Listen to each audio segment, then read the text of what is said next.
మీరు చూస్తున్నారు KGN news. ఇప్పుడు నుంచి మన కొత్త ఛానల్ అయితే కేంద్ర ప్రభుత్వం అర్హులైన రైతులకు ఏటా పంట సాయం కింద అయితే 6,000 రూపాయలు అందిస్తున్న విషయం తెలిసిందే. ఇప్పటి వరకు 15 విడతల్లో డబ్బులు అందించగా 16వ విడత కోసం అయితే అన్నదాతలు ఎదురుస్తున్న విషయం తెలిసిందే. ఫిబ్రవరి 27 నుంచి ఈ సాయాన్ని అయితే విడుదల కానుంట్లో కొంత సమాచారం అయితే మనకు వచ్చింది ఫ్రెండ్స్.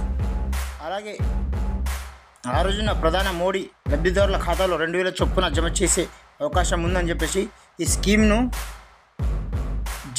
బెనిఫిట్స్ పొందాలంటే ఈ కేవైసీ తప్పనిసరిగా చేయించుకోవాలని చెప్పేసి అయితే మీకు తెలిసిందే. అలాగని చాలామంది అయితే ఇప్పటికీ ఎక్కడ చూసినా రైతులు కావచ్చు, ఇప్పుడు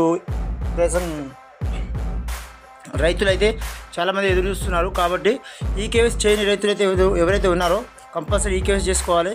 అలానే ఇప్పటి వరకు ఇవి మీకైతే ఎవరికైతే ఈ పిఎం కిసాన్ డబ్బులు అందలేవో ఆ రైతులైతే కంపల్సరీ ఈ కేవైసీ చేసుకొని వాళ్ళ బ్యాంక్ అకౌంట్ అయితే రెన్యువల్ చేసుకొని బ్యాంకుని యాక్టివ్ చేసుకోవాలని చెప్పేసి అయితే మనకు వచ్చిన సమాచారం. కాబట్టి అందరూ యాక్టివ్ చేసుకొని రెడీ ఉంటే మీకైతే డబ్బులు అయితే జమ కావడం జరుగుతుంది. ఎనీవే చూస్తూనే ఉండండి ఫ్రెండ్స్ కేజీఎన్ న్యూస్ ఛానల్. ఇప్పటివరకు మరి కొత్త ఇంట్రెస్టింగ్ అప్డేట్స్ అయితే మనం తీసుకురావడం జరుగుతుంది.